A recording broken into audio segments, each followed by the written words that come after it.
My name is Veronica. I'm 33 years old. I love my husband, William. He is 38. He was always kind and gentle. We had a happy life together. But after the accident, everything changed. When he woke up, he didn't know my name.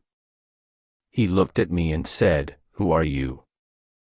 In that moment, my heart broke. I knew I had to make him fall in love with me again. This is my story.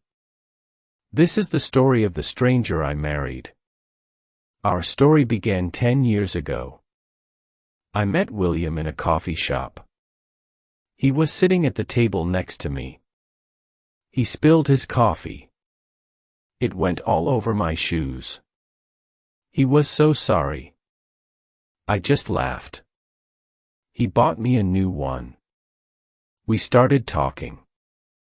We talked for hours. It felt like I had known him my whole life. He made me laugh. I felt comfortable with him. After that, we saw each other every day. He was a book writer. He worked from home. I was a teacher at a primary school. Our lives were simple. I remember the day he proposed. We were at our favorite park. He was very nervous. His hands were shaking. He said, "Veronica, I want to spend every day of my life with you. Will you marry me?" I cried. I said, "Yes, of course." Our wedding was small. Only our family and close friends were there. It was the happiest day of my life. I looked at William, my husband, and I thought, I'm the luckiest woman in the world. For 5 years we were married. We were best friends. I thought our love was so strong. I thought nothing could ever break us.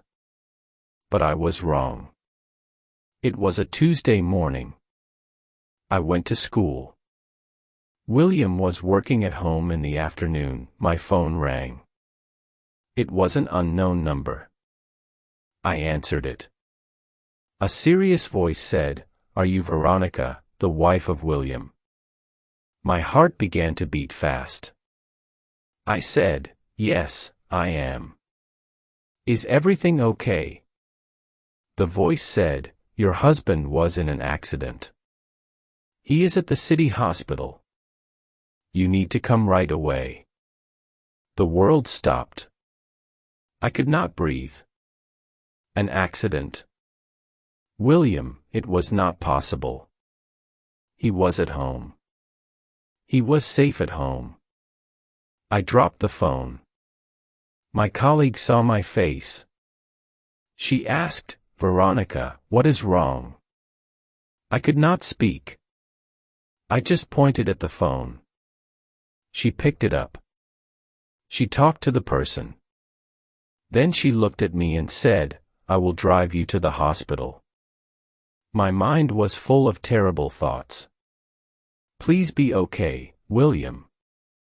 Please be okay. I repeated these words again and again. When we arrived at the hospital, I ran inside. I asked for my husband, William. A nurse took me to a small waiting room. She said a doctor would come and talk to me soon. Waiting was the hardest part. Every minute felt like an hour. My hands were cold. I was shaking. I thought about his smile, his laugh. I could not lose him. I just could not. At last, a doctor came in. He said, "Veronica, your husband was hit by a car. He was crossing the street." I began to cry. The doctor continued. "He has a serious head injury. We did a surgery. The surgery was successful. He is stable now. He is alive." That word was like a lifeline. He was alive. "Can I see him?" I asked. The doctor nodded. Yes, but I need to tell you something first. Because of the head injury, we don't know what will happen when he wakes up. He might have memory loss. We have to wait and see. Memory loss. I did not understand what that really meant. I just wanted to see him. The nurse took me to his room. His head was wrapped in a bandage. There were many machines around him. I took his hand and said, "William, it's me. It's Veronica. I am here. Please wake up." I stayed by his side for 3 days. I did not go home. I did not sleep. I just watched him, waiting for him to open his eyes. On the 3rd day his fingers moved. I called the nurse. "He's waking up," I said. The doctor came quickly. He slowly opened his eyes. He looked at the doctor. He looked at the nurse. Then he looked at me. I smiled and said, "William, you're awake." He looked at me, confused. He opened his mouth. His voice was weak. He said, "Who are you?" My heart stopped. "What?" I said. "William, it's me. It's Veronica, your wife." He just stared at me. Then he looked at the doctor. "I don't know her," he said. The doctor said, "Veronica, can we talk outside for a moment?" I could not move. I just looked at my husband. The man who promised to love me forever. And he was looking at me like I was a complete stranger. The doctor explained it to me. It was called amnesia. The injury had damaged the part of his brain that stored his personal memories, his emotional connections. The doctor said, he remembers general things. He knows his name is William. He knows what a car is. But he does not remember you, your marriage, your life together. For him, the last 10 years are gone. Gone. 10 years of our life, our meeting, our dates, our wedding, our home, all gone. The doctor said his memory might come back. It could take weeks, months, or years. Or it might never come back. I went back into the room. I tried to be strong. I smiled. "It's okay, William. You had an accident. Your memory is a little confused, but you are safe. I am here to help you." He looked at me with fear in his eyes. He was scared. I was a stranger to him. A stranger who claimed to be his wife. The next few weeks were the hardest of my life. William stayed in the hospital. I visited him every day. I told him about our life. I showed him pictures from our wedding. He would look at them. He would listen, but his face was blank. He was looking at a movie of someone else's life. He saw men who looked like him, but he did not feel like him.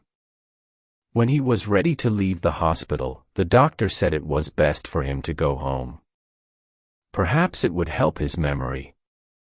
But our home was not familiar to him. It was my home, not his.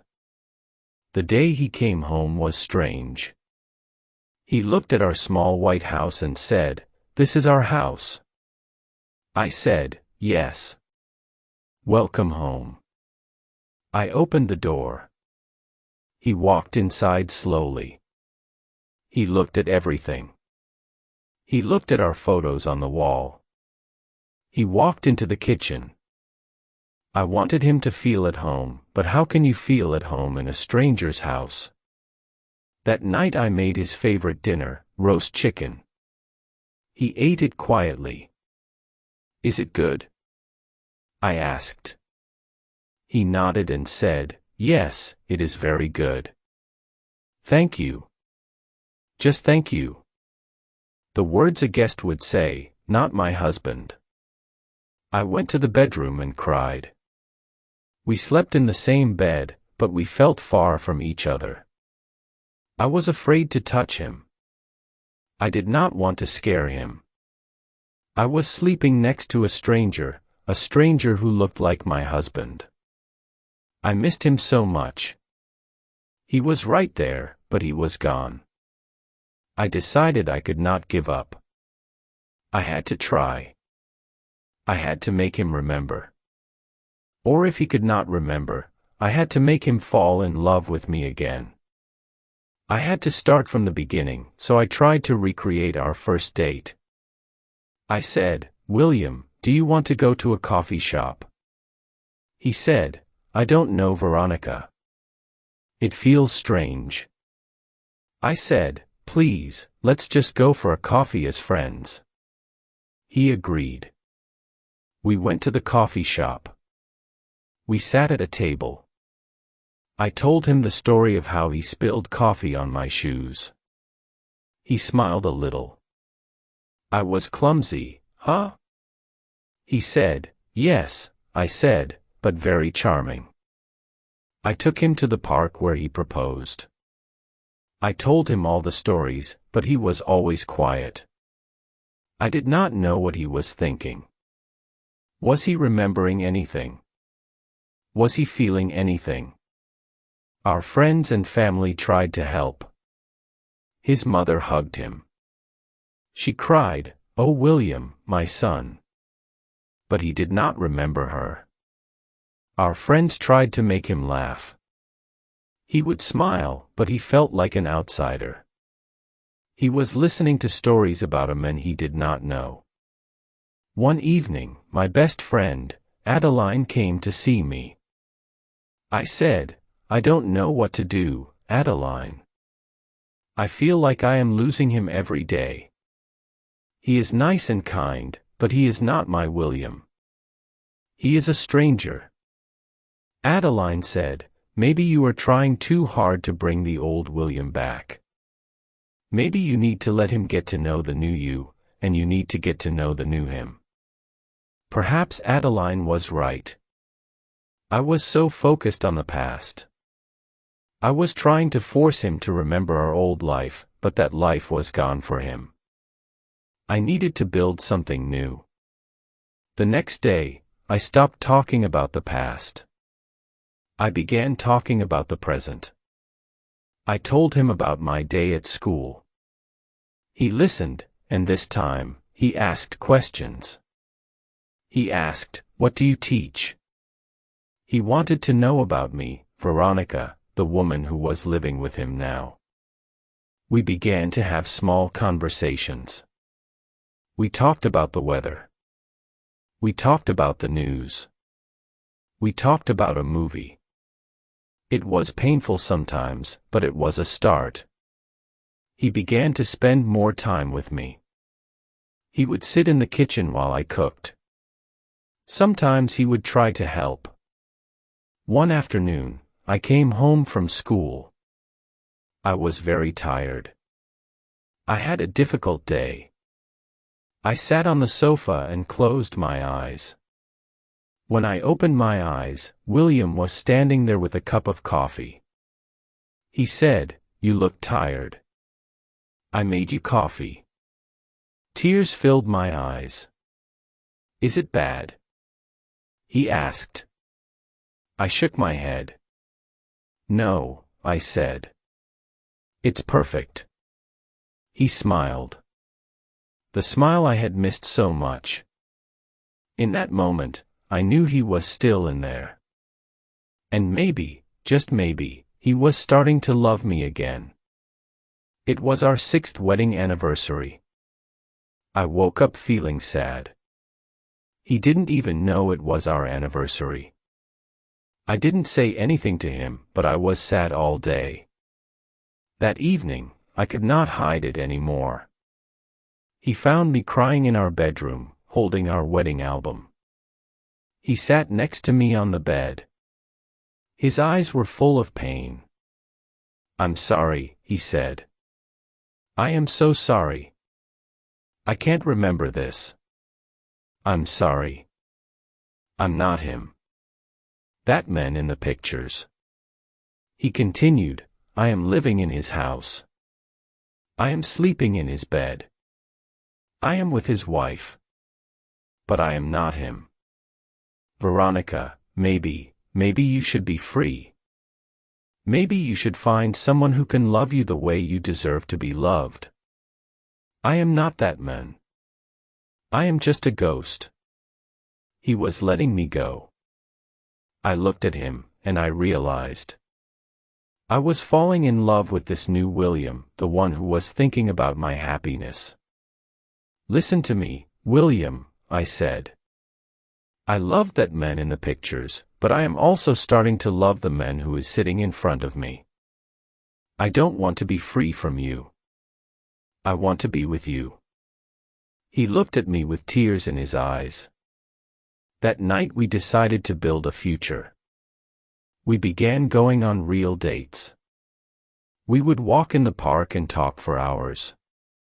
One evening, William said, "Veronica, I think I am falling in love with you." I cried happy tears. "I am falling in love with you too, William," I said. Life was not perfect. He still had bad days. His memory never fully came back. A year after the accident, on the day of our anniversary, he took me to the park, the same park where he first proposed. He took my hand and said, "Veronica, I know I can't remember the first time I did this. I can't remember the promise I made to you, but I want to make a new promise." He got down on one knee. He pulled out a small box. Inside was a beautiful ring. "Veronica," he said, "you stayed with me when I was a stranger. You taught me how to live again. You taught me how to love again. I love you more than words can say. Will you marry me again?" "Yes," I said. I had tears in my eyes. We were standing in the same place, but we were different people. Our love was different. Sometimes life takes away things we think we can't live without. It can be scary. It can be painful, but when you lose everything, you find what truly matters. You find a new beginning. Never give up on love. And never give up on yourself. If you liked this story, please like, comment, share, and subscribe.